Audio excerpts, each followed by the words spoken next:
Distractions student life में बहुत ही complicates होती है। इन्हें पढ़ना भी है, फैशन में भी रहना है, दुनिया में क्या चल रहा है वो भी फॉलो करना है, घर वालों की एक्सपेक्टेशन को भी पूरा करना है। अब इतने सारे काम एक इंसान के बस की बात तो है नहीं, इसलिए हम हो जाते हैं डिस्ट्रैक्ट। स्टूडेंट का सबसे बड़ा डिस्ट्रैक्शन है प्यार, अट्रैक्शन, अटैचमेंट्स। तो इसी से रिलेटेड ये कहानी में शेयर करता हूँ।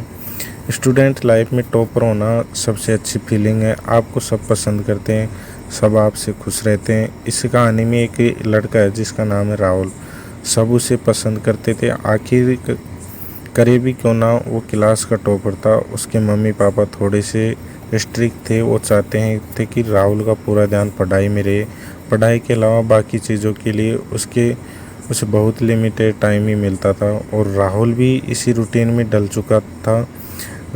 पर उसके मम्मी पापा कभी कभी उसके मार्क्स को लेकर कुछ ज़्यादा ही स्ट्रिक्ट हो जाते थे, इसलिए वो काफ़ी परेशान हो जाता था। लेकिन हर राज की एक सिमरन ज़रूर होती है। उसकी लाइफ में उसकी बेस्ट फ्रेंड रिया ही उसके लिए खुशी का सोर्स थी। उसे जब भी कोई परेशानी होती तो उसको शेयर करता। रिया पढ़ाई में एवरेज थी, लेकिन उसे पता था कि राहुल के पेरेंट्स उसकी पढ़ाई को लेके बहुत सीरियस हैं, इसलिए उसकी पढ़ाई के साथ कभी कॉम्प्रोमाइज़ नहीं होने देती थी। दोनों 12वीं में आगे, और यह एक ही ऐसी स्टेज होती है जहाँ हर बच्चा सीरियस हो जाता है, क्योंकि यही स्टेज आगे चलकर आपका फ्यूचर डिसाइड करती है। तो फिर राहुल के पेरेंट्स तो उस पर और भी स्ट्रिक्ट हो गई। एग्ज़ाम आने से थोड़े टाइम पहले ही उसका फ़ोन ले लिया गया। टीवी तो वो बेचारा पहले भी नहीं देख पाता था। इस बीच उस पर काफ़ी ज़्यादा प्रेशर आ गया था। पढ़ाई से तो डील कर लेता था, लेकिन अब फ़ोन नहीं था तो अपने दिल की बातें किसी से शेयर नहीं कर पाता था। 12वीं के एंड के दिनों में बहुत कम बच्चे ही स्कूल आते थे, जिनमें राहुल और रिया भी थे। लेकिन राहुल जब रिया से बात करने जाता तो रिया उससे दूर चली जाती थी, उसे बस इग्नोर करती, और राहुल सोचता रह जाता कि अब बस स्कूल में ही तो हम बात कर सकते हैं, पर रिया यहाँ भी क्यों मुझसे बात नहीं कर रही। ऐसा कभी नहीं हुआ था। अब प्री बोर्ड भी आने वाले थे, बच्चों को उसकी टेंशन थी, लेकिन राहुल की टेंशन सबसे अलग ही थी। उसी यह टेंशन थी कि उसकी सबसे अच्छी दोस्त रिया उससे बात क्यों नहीं कर रही।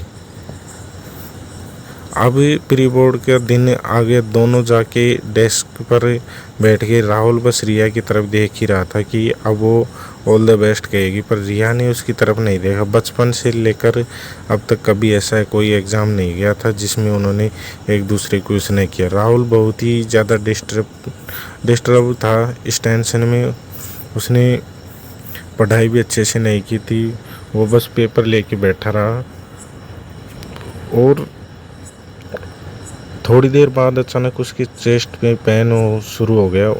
उसे भी काफ़ी देर तक सहता रहा, लेकिन उसके बाद वो दर्द बर्दाश्त से बाहर हुआ और वो बेंच से नीचे गिर गया। टीचर्स उठा के ले जाते हैं, उसके पेरेंट्स को भी बुलाते हैं। जब उसके पेरेंट्स वहाँ पहुँचते हैं तो डॉक्टर उन्हें बताते कि आपका बेटा डिप्रेशन और एंजाइटी का शिकार है, जिसकी वजह से वो इमोशनली वीक हो गया, इसलिए उसे पैनिक अटैक आ गया। अगर वो अभी से इतना स्ट्रेस लेता रहा तो उसकी जान को भी खतरा हो सकता है। तब जाके उसके पेरेंट्स को समझ आया कि इतना प्रेशर देना दिमाग के लिए ठीक नहीं। राहुल ने इस साल फिर टॉप किया, लेकिन इस बार उसके 95% मार्क्स ही थे, पिछली बार से 3% कम। लेकिन इस बार उसके घर वाले बहुत खुश थे। इसलिए साथियों, कभी भी किसी भी पढ़ाई को लेकर या किसी भी काम को लेकर डिप्रेशन में ना आए, और कोई भी बात हो अपने घर वालों को शेयर करें, और माँ बाप भी इसके प्रति ध्यान रखें। अपने बच्चे पे पढ़ाई का ज़्यादा जोर ना डालें। धन्यवाद।